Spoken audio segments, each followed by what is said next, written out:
Bueno, pues disculpen la demora, todavía estamos dentro del cuarto de hora académico.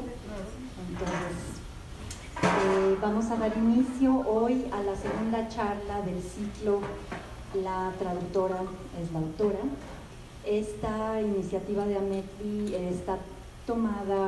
está basada en iniciativas similares de las asociaciones de traductores literarios de España y de Alemania, entre otras. Perfecto, gracias. Donde la idea es presentar como protagonistas a los traductores en librerías o en espacios culturales pequeños, íntimos, de manera que se les pueda acercar al público asiduo de las propias librerías o a los interesados en la literatura, en la cultura. Normalmente quienes leen también mucha literatura traducida, y esto no sería posible sin los traductores, que desgraciadamente suelen quedar en segundo término.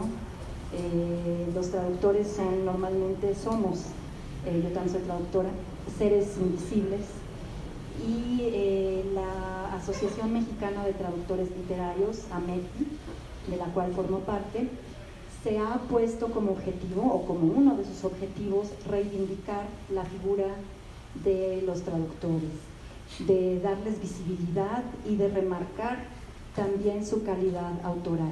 De ahí el título: el traductor es el autor, la traductora es la autora. Ya hubo quien nos dijo que somos muy provocadores, que estamos exagerando. Es un título que elegimos con plena conciencia, y sí estamos claros de que sí, efectivamente es un tanto provocador, pero de eso se trata, de estimular la reflexión al respecto de lo que significa la figura del traductor, que no es un copista, no está transcribiendo una obra de un idioma a otro, está haciendo una nueva creación, y eso es algo que se pasa por alto casi siempre, desgraciadamente. Entonces, bueno, entre otras de las funciones de AMETLI, yo diría que una de las principales es justamente darle el espacio protagónico que les corresponde a traductoras y traductores. Por eso suele ser una charla unipersonal, no es una mesa redonda, no es una mesa de discusión, es un espacio en el que el traductor, la traductora en este caso, presenta su obra o algunas obras específicas, habla de su proceso, porque cada traductor tiene un proceso propio y único, igual que cada escritor, y estamos muy, muy honrados de que Selma Ancira haya aceptado ser la segunda participante en este ciclo de charlas, que acabamos de iniciar hace escasamente un mes, el 25 de julio, en Librerías Gandhi. El primero fue Eduardo Langagne, y aprovechando que Selma está de visita aquí en México, no quisimos desperdiciar la oportunidad de armar un evento con Selma, que es una figura importantísima en la traducción literaria mexicana. Estábamos bromeando hace rato que es una rockstar, porque nadie tiene prensa como Selma, nadie jala gente como Selma, lo cual nos da mucho gusto también a nosotros en la Asociación Mexicana de Traductores Literarios, porque también nos da visibilidad, y yo le agradezco mucho a Selma que haya aceptado participar. Yo sé, Selma siempre está dispuesta a emprender cualquier aventura traductoril, y ella está siempre también muy abierta y muy aguerrida en su papel de darle visibilidad a los traductores, porque lo hablábamos también hace rato, lo que redunda en beneficio de un traductor se desparrama, se desborda de a poco hacia todo el gremio. Son como gotitas que van cayendo de arriba y van horadando el muro de la ignorancia en la que vivimos los traductores. Ignorancia en el sentido de que somos ignorados por el resto del mundo normalmente. Bueno, creo que Selma no necesita gran presentación. Selma es traductora de literatura rusa y griega moderna, y ha traducido, entre otros autores, a Pushkin, Dostoyevsky, Bunin, Bulgakov y Pasternak, así como a Seferis, Ritsos, Campanellis y María Giordano. Y me da mucho gusto que sí, Selma, que vive en Barcelona, en España, y publica en editoriales españolas, ha logrado que le respeten que ella traduce al español de México, que esa es otra de las luchas que reivindicamos, que cada traductor pueda traducir a su variante dialectal. Si nosotros somos mexicanos, no traducimos al español, al castellano de España, traducimos al español de México. Así vivamos y traduzcamos en México o en España, como sea. Entonces, bueno, después de este prolegómeno, de esta breve introducción tanto del ciclo como de Selma, le paso el micrófono, le cedo la palabra y empecemos entonces con nuestro evento de hoy, que se llama Selma Alcida reescribe a Loxandra.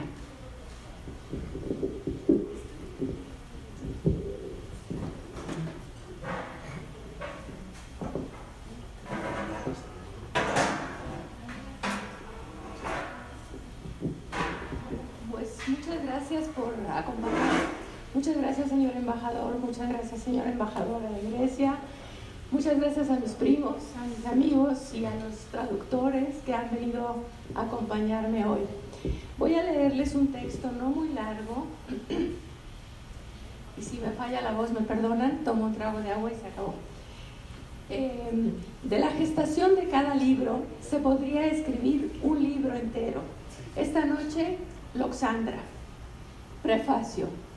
¿Cómo llega un traductor a un libro? Hay cientos de caminos, los más diversos, pero con frecuencia sucede así. Lo lees al libro y te enamoras. Buscas editor y haces que el editor se enamore. Lo traduces, lo publica. O bien, lo lee un editor, se enamora. Busca traductor y hace que el traductor se enamore. Lo traduce, lo publica.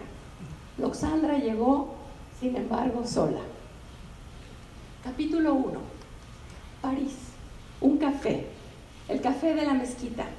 Estoy con una amiga griega con quien evocamos una Constantinopla en la que ninguna de las dos ha estado nunca. ¿Has leído Loxandra?, me pregunta. No. Léelo, es un libro maravilloso. Lo acaban de traducir al francés.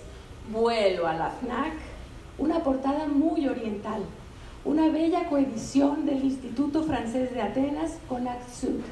En breve, una invitación a la lectura.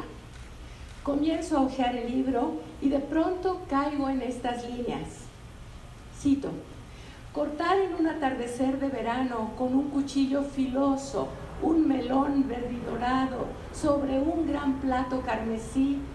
Ah, ¿qué si no es la felicidad? Compro el libro.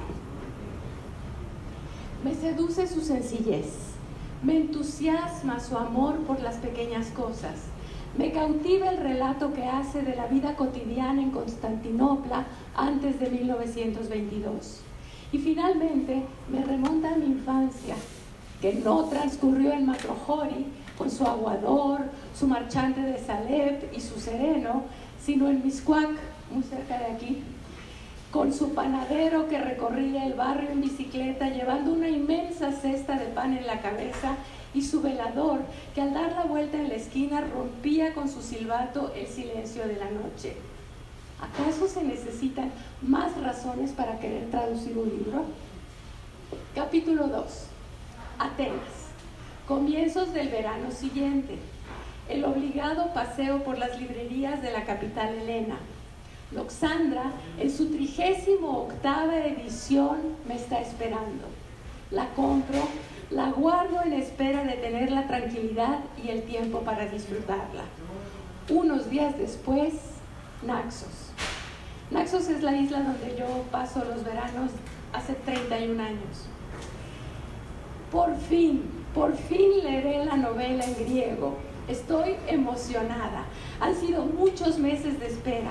Abro el libro, pero ay, la traducción francesa, excelente, no me advirtió de las dificultades del original. ¿Qué quiere decir Mahlepi o Salmadaki? Me faltan palabras, no las encuentro.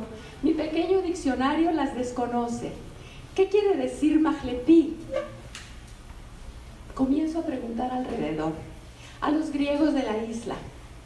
Para las recetas, por ejemplo, acudo a la Loxandra que lleva a la taberna donde como cotidianamente. Se alegra Le da gusto que esté traduciendo ese libro que todo el mundo en Grecia conoce, pero lo siente, no sabe a qué corresponden aquellas palabras. Y es normal, la novela está salpicada de términos en desuso y de giros constantinopolitanos que ya no forman parte del vocabulario de los griegos de hoy. Capítulo 3. Barcelona.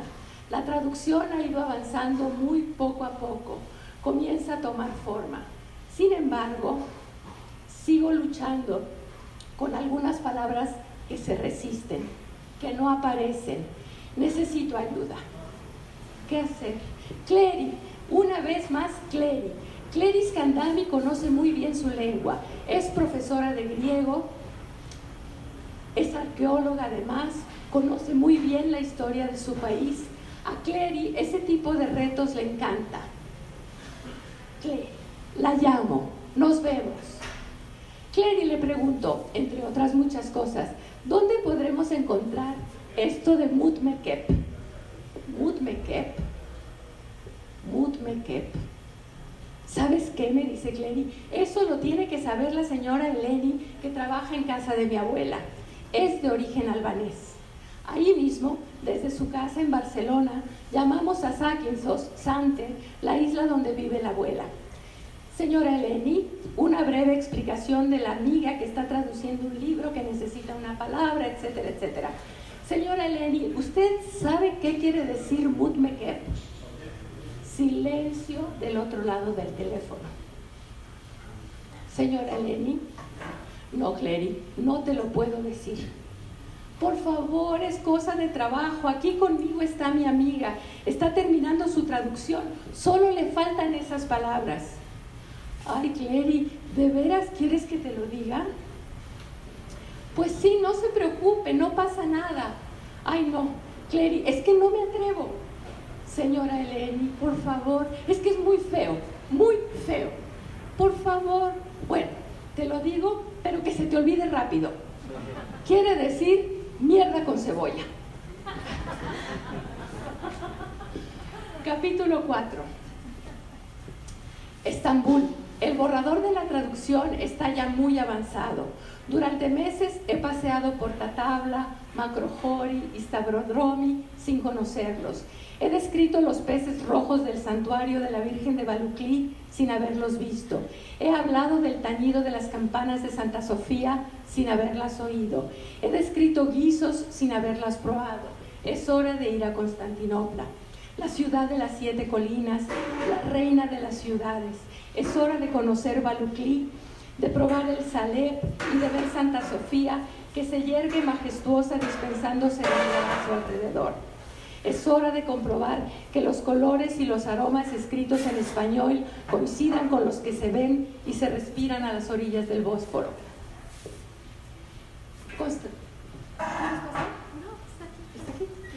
Constantinopla, un sueño hecho realidad. La ciudad, tantas veces leída en las descripciones de viajeros de distintas épocas, palpita hoy al ritmo acelerado del siglo XXI. Ahora Gálata ya no es un barrio griego, ni el casco antiguo es solitario y tranquilo, pero ahí está, de cualquier forma, buena parte de lo que busco.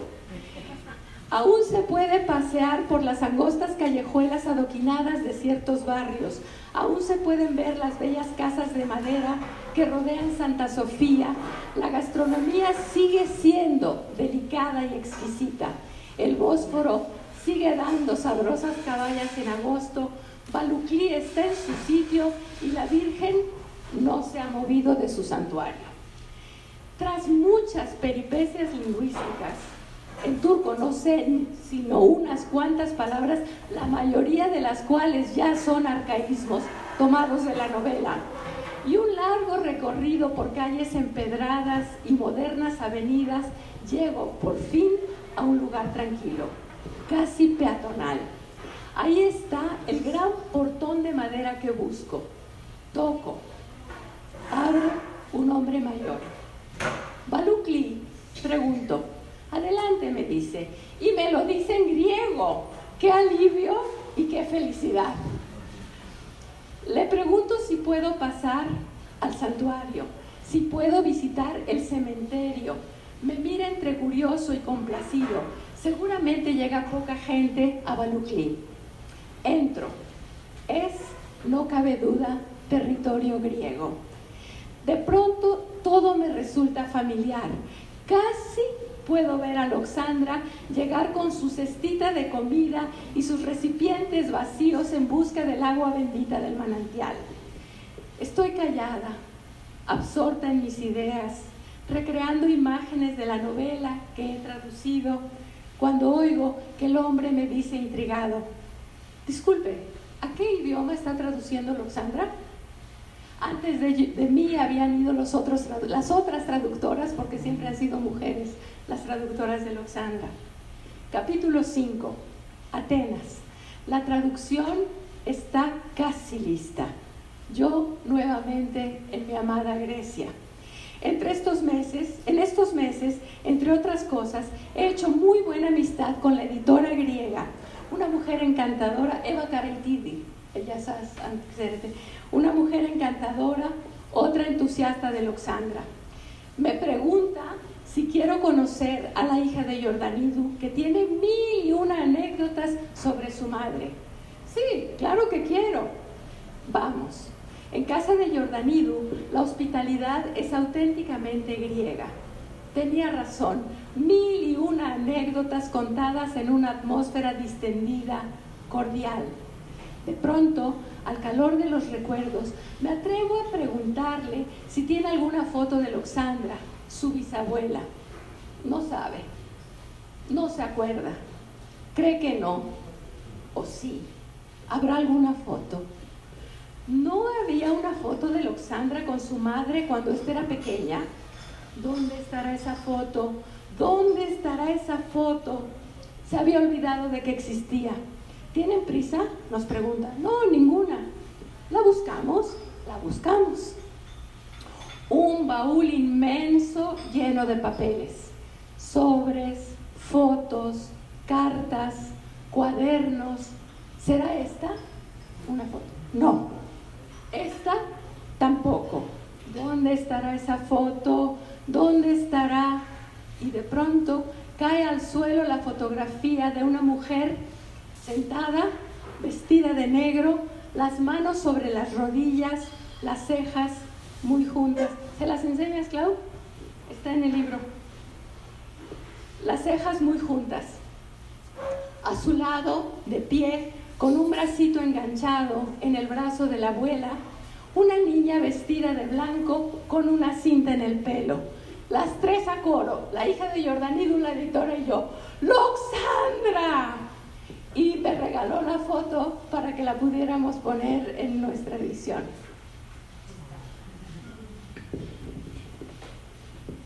Es una foto que ni ella sabía que tenía y por el afán de estar buscando apareció. Epílogo. México.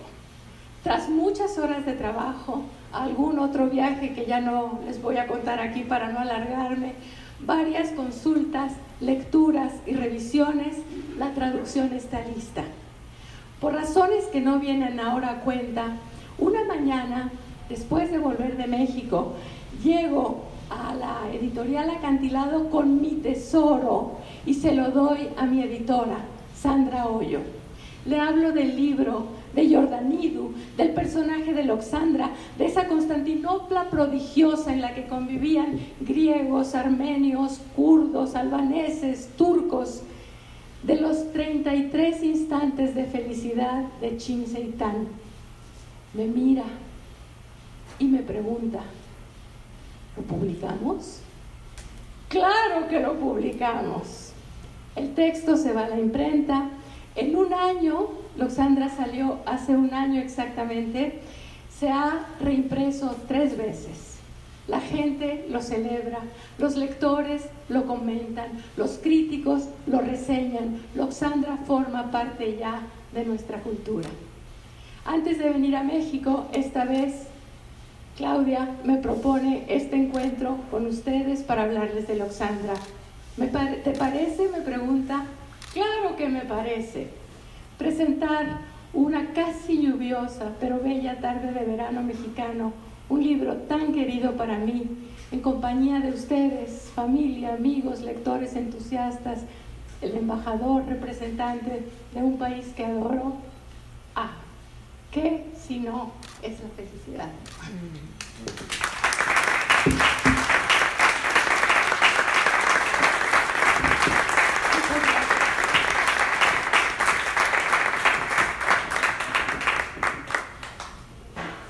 Muchas gracias, Selma. ¿Qué si no es la felicidad? Es cierto. Creo que todos los traductores hemos conocido esos momentos de felicidad cuando un libro del cual te enamoraste llega a manos de un editor al que enamoramos del libro y se publica y se presenta. Acá me hiciste recordar en una de tus últimas frases algo que me parece muy importante y que se me olvidó mencionar al principio, y es este papel de agentes culturales que tenemos los traductores. Gracias a que se traducen obras, así como tú tradujiste Loxandra al español, estas obras que eran parte de otro canon literario, de otra lengua, se incorporan al canon literario de cada país de los traductores. Y esto es, bueno, es una riqueza inconmensurable porque amplía de manera exponencial esos libros a los que tienen acceso los lectores de una lengua. Entonces eso me parece una de las labores principales y es una labor de amor que hacemos los traductores. Tú contaste tu periplo para traducir Loxandra, que te llevó a varias estaciones. Esto te quisiera preguntar, ¿es exclusivo de Loxandra o trabajas así con todos tus libros? ¿Todos tus libros son así pues internacionales, en el sentido de que...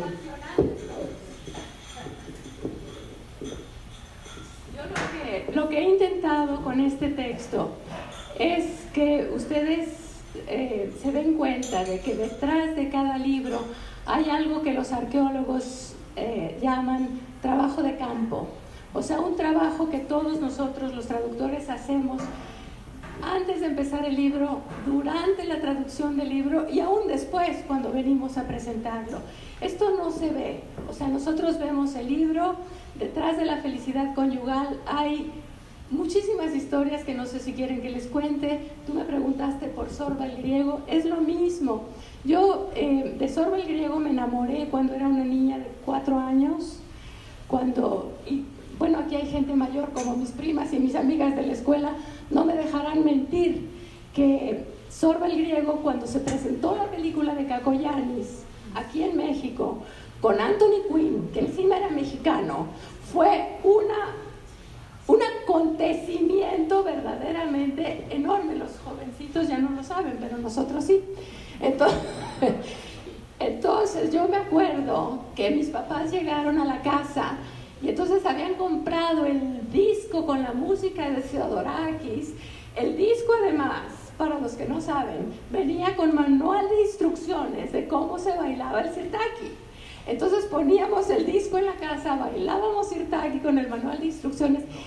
Y claro, a los 5 años nadie me llevó a ver a Anthony Quinn. Anthony Quinn y Alexis Sorba fueron 2 presencias que yo conocía solo de oídas, pero de las cuales me enamoré por el amor que por ellos profesamente les tenían mis papás. Cuando mucho tiempo después de terminar mis estudios en Rusia, me fui a estudiar a Grecia. Después de un año de estudiar griego, yo muy valiente o muy, ¿cómo se dice? Inconsciente, más bien, compré Sorba el griego de Nikos Kazantzakis en griego y decidí que lo iba a leer.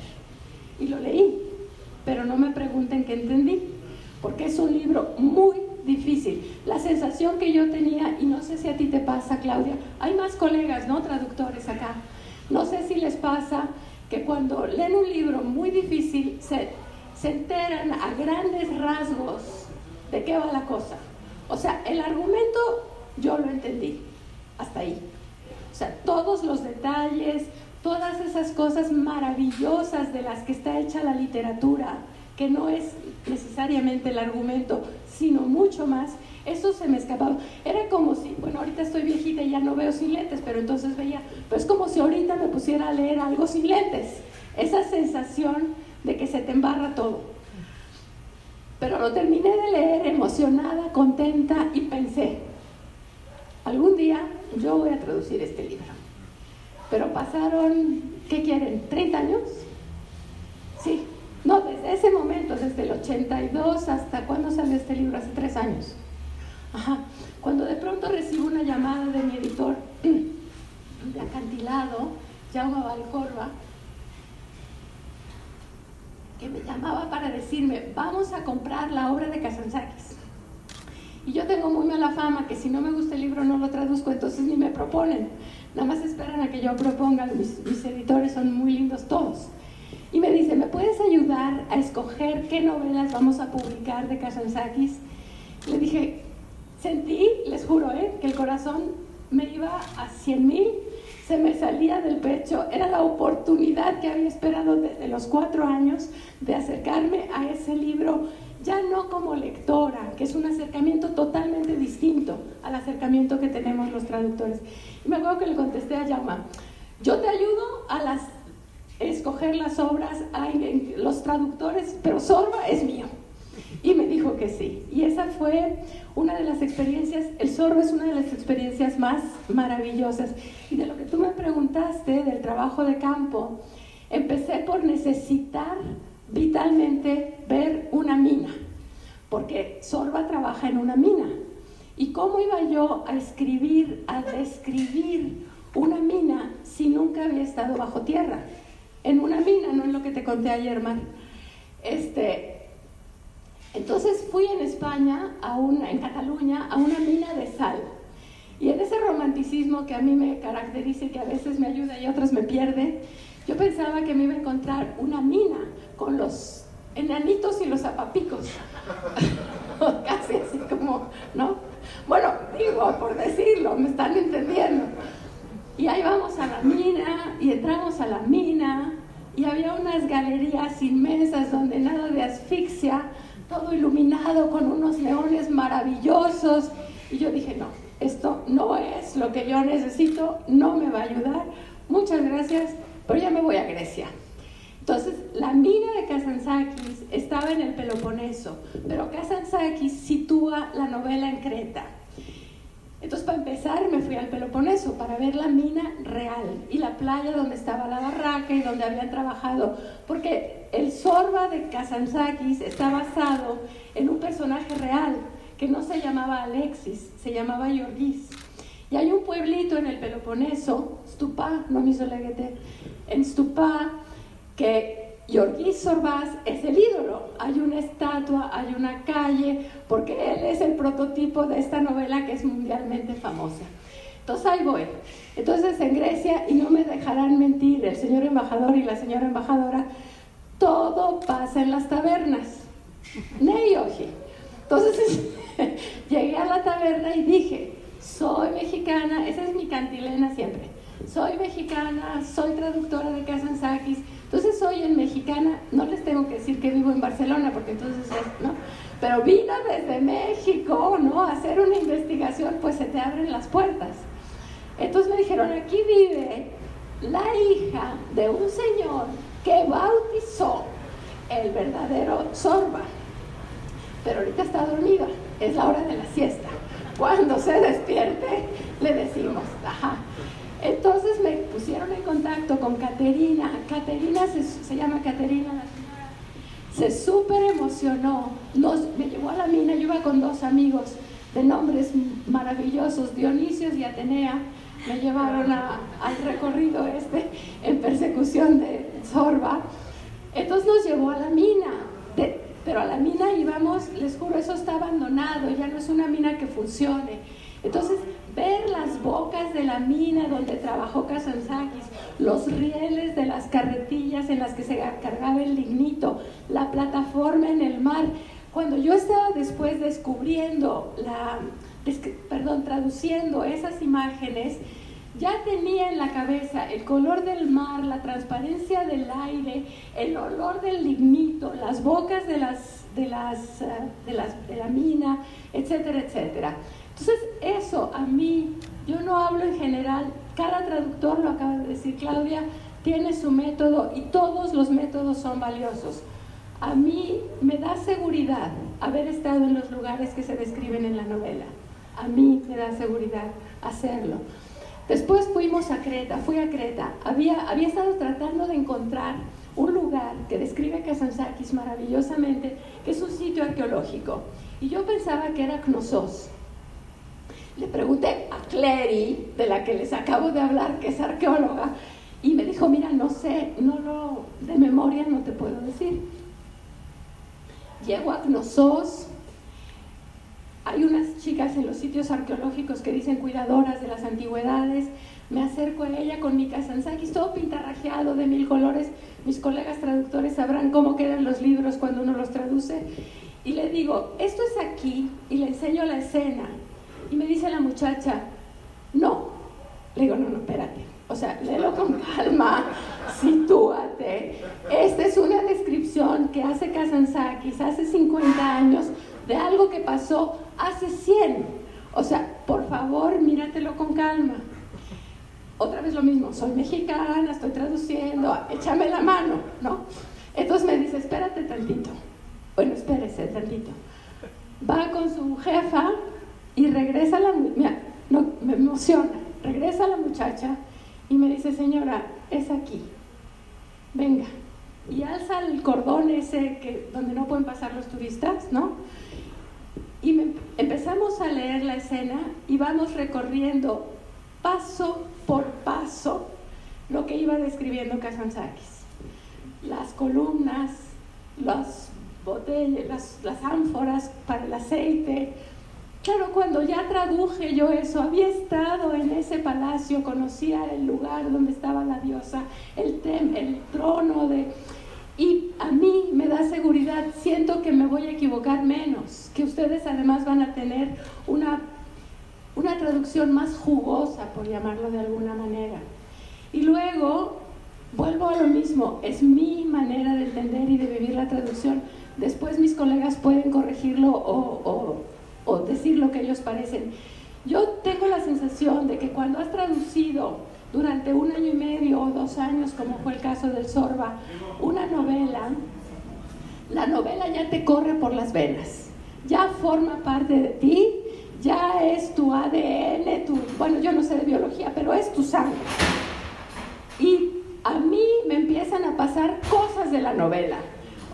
O sea, la vida se acomoda para que lo que pasa en el mundo haya pasado en tu novela. No sé eso cómo pasa. Les voy a dar un ejemplo y ustedes como mexicanos me van a entender. Iba en las montañas cretenses buscando un personaje, una canción, un no sé qué. Y de pronto me para un pastor. Un pastor. Yo, como mexicana, en la montaña, en el coche, no paro el coche. Porque tengo miedo, bueno, porque yo tengo miedo de cosas. En México no es fácil, te paras en la montaña. Bueno, pero me dije a mí misma, Selma, sitúate, estás en Creta, esto no es la carretera de Michoacán, o sea, no te va a pasar nada. Y abro la ventanilla y me dice el pastor, hay una escena en Kazantzakis que se encuentra Kazantzakis con un pastor y el pastor le dice, ¿tienes un cigarro? Y Kazantzakis le contesta, no, pero tengo una navaja, una esto, una lo otro. Y en ese momento, y ustedes lo saben, colegas, que te sabes los diálogos de memoria, o sea, los puedes decir. Entonces me dice, abro la ventana y me dice el pastor, ¿tienes un cigarro? Y yo dije, me la juego. No, pero tengo una navaja, una cartera, un no sé qué, todo lo que decía la novela. En la novela, el pastor le dice a Kazantzakis, todo eso lo tengo, pero si no tengo un cigarro en estas lejanías, no tengo nada. Yo hice mi retahíla y me contesta el pastor, todo eso lo tengo, pero si no tengo un cigarro en estas lejanías, no tengo nada. Ese es un ejemplo clarísimo de que, no sé, la vida te da las escenas de la novela y las vives. Y podría contarles 60,000, pero no tiene caso porque no hay tiempo, ¿no? En todo caso, hay muchas anécdotas así. Había otra cosa en Zorba, por ejemplo, que yo necesitaba escuchar, que era un liraris. En Creta hay un instrumento musical que es la lira. Es un instrumento cretense y está muy presente en la novela. El liraris es el que toca la lira y el liraris y la lira. Y yo había visto la lira en el Museo de Instrumentos Populares, pero no me sirve, no la había oído. Yo necesitaba oír la lira y ver al liraris tocar la lira. Y estaba dale que te pego. También tenía que ir a un monasterio, porque el de Kazantzakis describe un monasterio. No sé si se acuerdan los que vieron la película, el monasterio en el que pasan todas las cosas. Yo quería ver el refectorio, quería ver a los monjes, quería ver todo lo que iba a describir. Ahí voy en mi cochecito, ¿no? En Creta, a un monasterio y ¿qué me encuentro? Un liraris en el atrio del convento con otros músicos tocando música popular cretense y un grupo de baile, o sea, me lo sirvieron en bandeja. Vi los bailes, oí la música y todo, y encima había un pope. Cuando lean la novela van a ver que a Kazantzakis lo excomulga la Iglesia Ortodoxa porque es muy religioso, él es profundamente cristiano, pero profundamente anticlerical. Entonces los popes no lo quieren, aún a la fecha. Entonces, mientras el liraris tocaba y yo veía los danzas y todo, viene un pope grandote, gordo, con su barba, un pope. Entonces empiezo yo, papá, pope, yo soy mexicana, y se voltea el pope y me dice, mijita, ¿no tienes nada mejor que hacer que traducir a Kazantzakis? O sea, pero como salido de la novela, el pope me llevó al refectorio, cosas maravillosas. Por ejemplo, el convento estaba vacío, la iglesia principal, ¿quién se ríe a mandíbula batiente en el atrio de la iglesia principal? El pope. Y entonces yo un poco cortada, y me dice, no, mijita, Dios ha pedido que seamos felices. O sea, ese tipo de lecciones que te da la vida cuando ya realmente la novela eres tú y tú estás en la novela y ya es una cosa inseparable. Y bueno, de cada libro tengo muchas anécdotas porque es mi método de trabajo, es mi manera de traducir. Cuando me preguntan, cuando doy alguna conferencia para los jóvenes en España sobre todo, y me preguntan ¿de dónde sacas dinero para esos viajes? Porque los traductores no ganamos dinero para hacer esos viajes. Suelo contestar, se los voy a contestar a ustedes también, tengo la fortuna de ser mexicana y el gobierno mexicano tiene un sistema de apoyos a los artistas mexicanos que no existe en ningún otro lugar del mundo. Los diarios de Tolstoy, las cartas de Tolstoy, los aforismos, la Loxandra, habrían sido imposibles sin los apoyos de Conaculta. Entonces, pues yo en eso utilizo el dinero que me da Conaculta y cada quien, ¿no?, que lo utiliza como quiera. No sé si hay preguntas porque ya hablé mucho. No.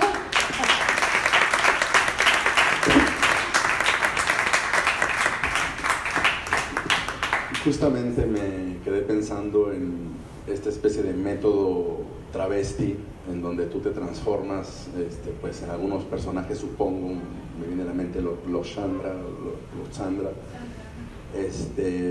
ya dejaste claro que más o menos esa es tu forma, ¿no?, de acercarte. Es como una cosa bastante cargada de vocaciones y de emociones, ¿no? Te escucho y veo a flor de piel las emociones que te salen por todos los poros, y me pregunto, a la hora de que mencionaste estos problemas, sobre todo en este libro, en relación con estos términos que ya ni siquiera los griegos utilizan, ¿cómo hacerle para entre bajarle la emoción y después volverte más técnico para que, digamos, esas palabras no se queden en el aire de la emoción? ¿O qué transcurre? Si ese es tu método, ¿qué tanto te cuesta trabajo regresar a esta cuestión como investigadora o técnica? ¿O al revés? Yo creo que me expresé mal porque no se excluyen. Si yo trabajara solo de los viajes, ustedes no podrían leer lo que yo tradujera, ¿no? No. Hay un trabajo constante con las palabras, hay un trabajo de investigación muy profundo, no solo de las palabras sueltas, de los giros, de las formas. Todo el tiempo estoy trabajando con el lenguaje. Yo a lo que me refería con los viajes es que como voy a reescribir la novela, yo siento la necesidad de conocer los lugares que voy a describir, las personas que voy a, pues los diálogos que voy a reproducir. O sea, todo eso me parece muy importante. Eso es una parte, y esa parte sucede generalmente cuando ya tengo el primer borrador, cuando ya sé qué necesito ver, qué me falta. Si me voy como el borras, ¿no? Antes de empezar, no me va a servir de nada. O sea, necesito haber hecho el primer borrador, saber qué me falta, entonces me voy de viaje y lleno. Es como un gran rompecabezas al que le tienes que ir poniendo piezas. Las piezas del viaje, las piezas de la investigación de las palabras. Después trabajas el estilo para que no haya picos en ese rompecabezas, sino para que sea lisito, el tejido del texto, cómo insertas una palabra o no insertas una palabra en ese tejido. Hay unas que por más que quieras, ¿no? Yo conozco colegas que dicen, es que esta palabra la voy a colar en esta traducción, ¿y si no cabe? ¿Y si no cabe? Porque eso te lo va dictando el texto, ¿no? Entonces hay un trabajo muy grande con el lenguaje, mucho más con el español que con el lenguaje, con la lengua de partida, mucho más. ¿Alguien más quiere preguntar algo? ¿O comentar? Sí.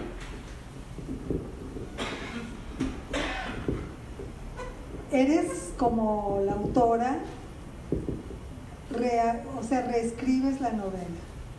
Piensas en todas las palabras que, como dijiste en una entrevista, por ejemplo, en el lenguaje alegre y vivaz del escritor original, la tienes que traducir a tu propio idioma. ¿Quién te evita? ¿Quién lee y te dice, Selma, vas por buen camino? O Selma, esto está lúgubre y no se entiende nada. ¿Quién te edita? Generalmente a un autor tienes al editor, que es el que edita y hace que el autor se luzca y quede precioso el libro. ¿Quién te edita a ti como traductora?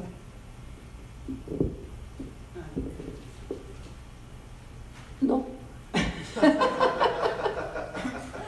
No, yo entrego mi traducción. En el caso de Acantilado, ¿cómo trabajo con Acantilado?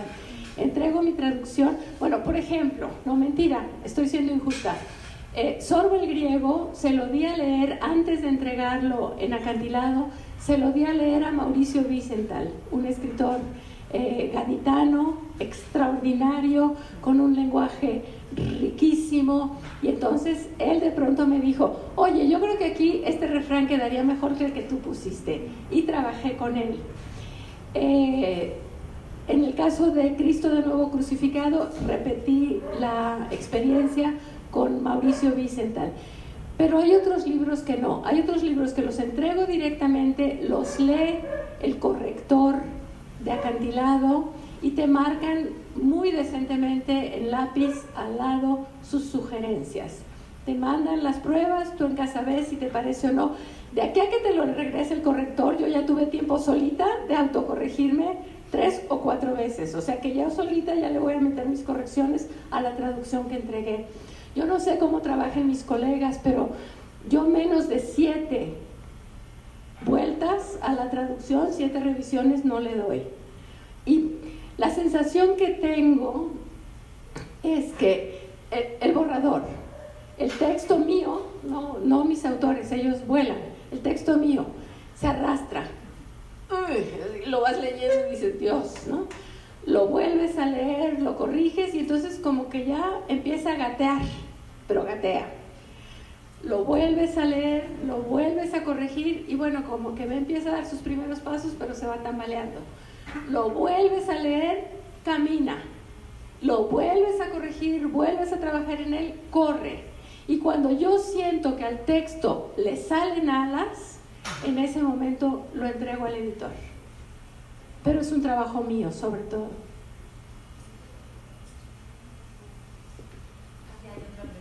Selma, buenas noches.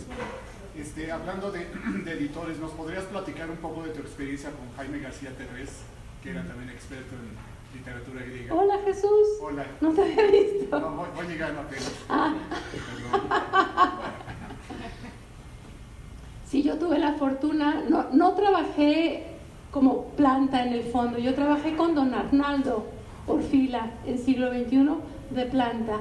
En el fondo, cuando recién llegué de Europa, don Jaime García Terrés era helenista, él había sido embajador de México en Grecia, ξέρετε τον Jaime García Terrés, που ήταν πρέσβης του Μεξικού στην Ελλάδα. Él fue director del fondo y cuando supo que había una muchacha que había estudiado en Grecia y que traducía, me llamó, me pidió que tradujera los ensayos de Seferis, o sea, pero bueno, fue maravilloso. Don Jaime me apoyó muchísimo cuando yo sentí que, porque desde aquel entonces, y estamos hablando de 1984, 85, yo sentí que necesitaba ir a Grecia, o sea, yo no podía traducir, entregar los ensayos de Seferis sin haber visto la pintura de Teófilos, sin haber leído Makriyanis, sin haber visto una serie de cosas que son referentes y de lo que habla Seferis. Y don Jaime me dijo, vete a Grecia, y me mandó a Grecia con una carta para la viuda de Seferis que me dejara trabajar en la biblioteca. O sea, que ¿qué quieres que te diga? La experiencia fue increíble, increíble. Además teníamos un equipo fantástico para hacer la Gaceta del Fondo de Cultura Económica. Fue una gran experiencia. Mis experiencias con editores mexicanos, he trabajado con 3. Arnaldo Orfila, que fue editor del fondo, director del fondo, pero lo echaron cuando publicó Los Hijos de Sánchez, y entonces fundó Siglo XXI, con Jaime García Terrés, y después con Neus Espresate, una gran editora de origen catalán, dueña de Editorial Era. O sea que yo, en general, de mis editores, muchos de mis colegas se suelen quejar de sus editores. Yo no me quejo, no he tenido problema, y considero, y lo digo con todas sus letras para mis colegas aquí, que nosotros los traductores, sin los editores, no seríamos nadie. No seríamos nadie sin nuestros autores, no seríamos nadie sin nuestros editores, y no seríamos nadie sin nuestro público. O sea, es un equipo, y como tal deberíamos entenderlo. ¿Más?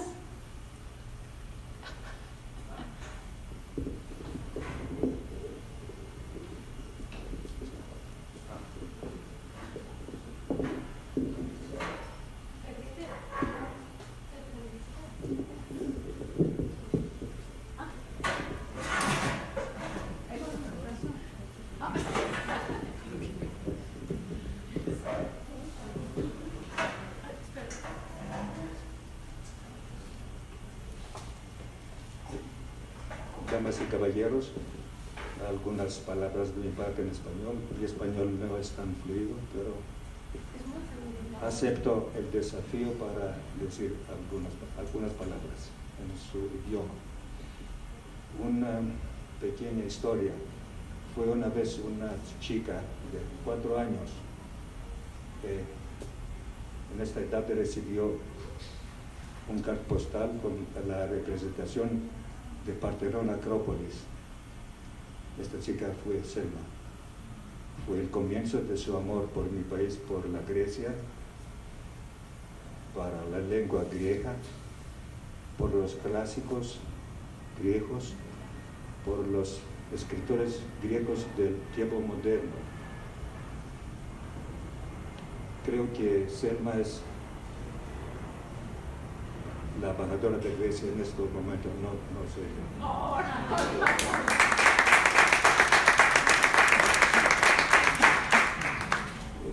La primera vez conocimos Selma con mi esposa 10 antes, 13 de agosto. Cada día me pregunto si es Selma más griega que yo. hasta este momento no puedo responder a esta pregunta. En este momento todos somos griegos.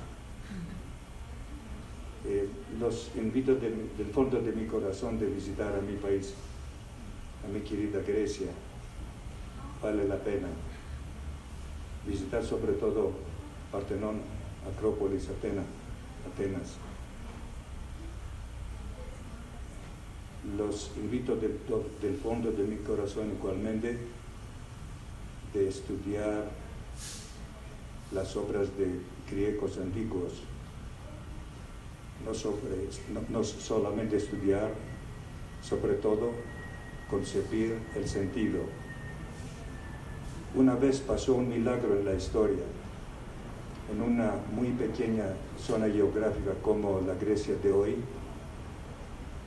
Sabemos que Grecia es 15 veces menor que México, 15 veces. Una vez en la historia, muchos años antes, en este país nacieron personalidades de una envergadura muy larga. Filósofos como Sócrates, Plato, Aristóteles, historiadores como Tucídides, políticos como Pericles, poetas como Homero, arquitectos, médicos trágicos como Sófocles, Esquilo, Eurípides, conquistadores como Alexander el Magno, el Grande. Vale la pena de visitar a Grecia. Tengo un sueño para mí y para mi esposa. Tenemos 2 nietas. Mi sueño es que enseñamos a estas nietas de la misma manera que yo fui enseñado.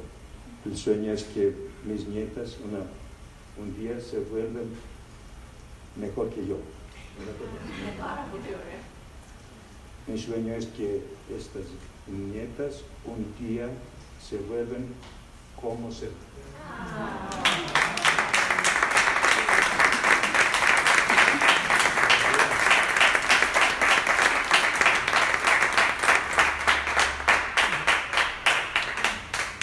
Gracias a todas y todos. Mi esposa y yo somos llenos de emoción para su presencia aquí. Somos griegos.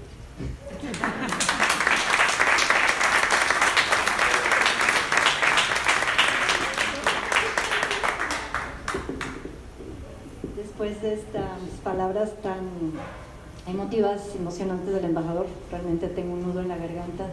Creo que es el momento de terminar en esta nota alta. Los invitamos a un pequeño brindis que tenemos aquí al lado. Están los libros de Selma, quien no los tenga los puede comprar, los invito a que los compren. Selma, infinitas gracias por tu generosidad, por estar aquí con nosotros, con Ametli, por compartirnos unas poquísimas de las miles de anécdotas que tienes en reserva. Si quieren, aquí le podemos seguir preguntando más, ya podemos platicar en corto, sin micrófono, sin nada, simplemente en familia. Muchísimas gracias, Selma, y muchas gracias a ustedes por haber venido.